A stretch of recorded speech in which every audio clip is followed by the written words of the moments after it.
अब हमारे बीच आ रहे हैं राजेंद्र सिंह रावत। Please welcome Rajendra Singh Rawat. ये जो विश्वास आपके अंदर जगा राजेंद्र जी मैम। आप एक लेबर के तौर पर काम करते थे। आप कहाँ के रहने वाले हैं, सबसे पहले ये बताइए। मैम हमारे भारत के अंदर ना एक बहुत प्यारा सा प्लेस है जिसको हम बोलते हैं उत्तराखंड।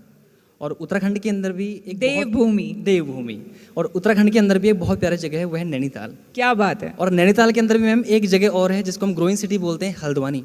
और हल्द्वानी से मैम 45 किलोमीटर दूर मेरा गांव पड़ता है। तो उस गांव का नाम है होराई खत्ता और किसी को नहीं पता उस गांव का नाम। और उस गांव से मैं बिलोंग करता हूं। और वहां से भी अगर हमें कहीं बाहर निकलना होता था हल्द्वानी जाने के लिए भी, तो 45 किलोमीटर दूर हमें खुद की ही गाड़ियों से निकलना होता था। तो वहां से बिलोंग करता हूं मैम।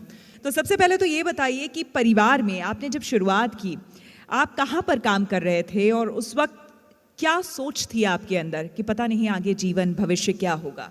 मैम 2012 की मैं बात करूँगा आपसे। तो उस वक्त मेरे पिताजी की सडनली डेथ हो गई थी। तो उसके बाद मैं उस वक्त हाई स्कूल में पढ़ाई कर रहा था और मैं फेल हो गया एक साल, क्योंकि जब पेपर थे, एग्ज़ाम थे, तो पिताजी की डेथ हो गई। तो मैं पढ़ाई नहीं कर पाया आगे। तो फिर मम्मी ने प्रेशर किया कि चलो इस बार तुम हाई स्कूल में पढ़ाई कर लो। परिवार में और कौन कौन है? अभी मेरी एक मदर हैं और 2 मेरे भाई हैं। अदरवाइज़ जो पिताजी थे उनकी डेथ हो चुकी है, तो हम अभी 4 लोग ही हैं। तो फिर मम्मी ने कहा ऐसा करो, तू पढ़ाई कर ले और मैं कुछ भी करके, मैं मजदूरी करके तुझे पढ़ाऊँगी। और खेतों में काम करके और दूसरों का काम काज करके मम्मी ने मुझे पढ़ाया। तो मैंने हाई स्कूल 2014 के अंदर मैंने कंप्लीट कर लिया था। उसके बाद फिर एक मिडिल क्लास फैमिली की मैम जो बच्चे होते हैं उनके ऊपर जब जिम्मेदारी आती हैं तो फिर वो आगे पढ़ाई का सोच नहीं सकते। तो उसके बाद फिर मैंने पढ़ाई को ड्रॉप कर दिया और उसके बाद फिर मैं एक होटल के अंदर मैंने काम किया। लगभग 2 साल मैंने वहाँ काम किया। फिर मैंने एक फैक्ट्री के अंदर काम किया, 12 घंटे काम करता था। और कभी कभी जो कंपनीज़ के ओनर होते थे, तो जो वहाँ के सिक्योरिटी गार्ड होते थे, वो मुझे घर भगा दिया करते थे कि तुम्हारी एज बहुत छोटी है, कंपनी के अंदर विजिटिंग होगी तो तुम्हें पकड़ लेंगे, तो कंपनी को नुकसान हो जाएगा, तुम चले जाओ। तो कभी कभी मैं घर से जंगल से होते हुए 8 किलोमीटर दूर जाया करता था और उस एरिया का नाम है सितारगंज। तो वहाँ जाता था मैं और कभी कभी मुझे वापस आना पड़ता था रिटर्न होकर। तो मतलब आप काम करने जाते थे लेकिन आपकी कम उम्र होने की वजह से आपको भेज दिया जाता था? Exactly ma'am. तो मुझे वापस भेज दिया जाता था। तो इस तरीके से फिर मैंने एक कंपनी चेंज की और उसके बाद में 1-1.5 साल बाद फिर मैं 18 साल का पूरा भी हो गया। तो फिर मैंने आधार कार्ड भी बनवा लिया। तो उसके बाद फिर मैंने लगातार 4 साल मैंने काम किया फैक्ट्री के अंदर। और 2018 के अंदर जो मेरी मदर है 2017 के अंदर, तो मेरी मम्मी आग से झुलस गई थी काफ़ी ज़्यादा। तो उसके बाद फिर उन्हें हॉस्पिटल में जब एडमिट किया गया तो 3.5 लाख रुपए से भी ज़्यादा का खर्च। और उस वक्त मेरी जो सैलरी थी वो 5300 के आसपास थी, 5300 के आसपास थी। उसमें से PF कट के उतनी मुझे मिला करती थी। अगर मैं 28 दिन पूरा जाता तो ही मुझे उतने मिलते थे। तो अब उस इंसान के लिए 3.5 लाख रुपये के ऊपर हमारे ऊपर कर्ज भी हो गया। और 2019 के अंदर फिर मैंने कंपनी जाना छोड़ दिया।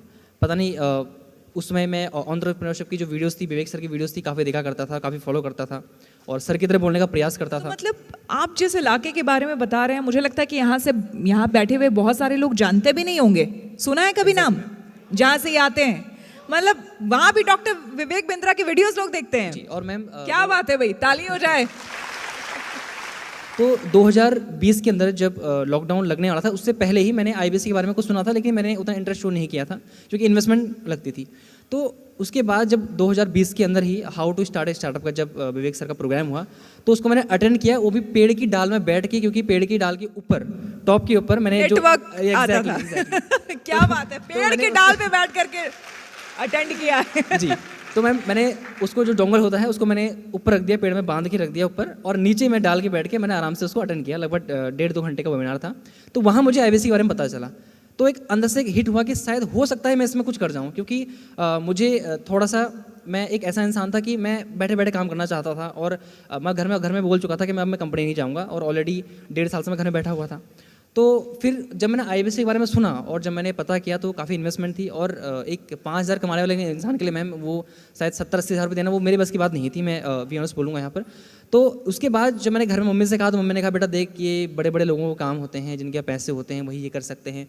ऑलरेडी मैं कई जगहों पर पैसे फंसा चुका था पहले ही, और काफ़ी कर्ज और करवा चुका था। तो मम्मी ने कहा अब देख तू मत कर, तू कहीं कंपनी चले जा। और जब घर वालों ने काफ़ी प्रेशर किया तो मुझे लगा शायद कि मुझे कंपनी चले जाना चाहिए। तो फिर मैंने वो ड्रॉप कर दिया। शायद मार्च-अप्रैल के बीच में वो सेशन हुआ था, तो मैंने ध्यान नहीं दिया।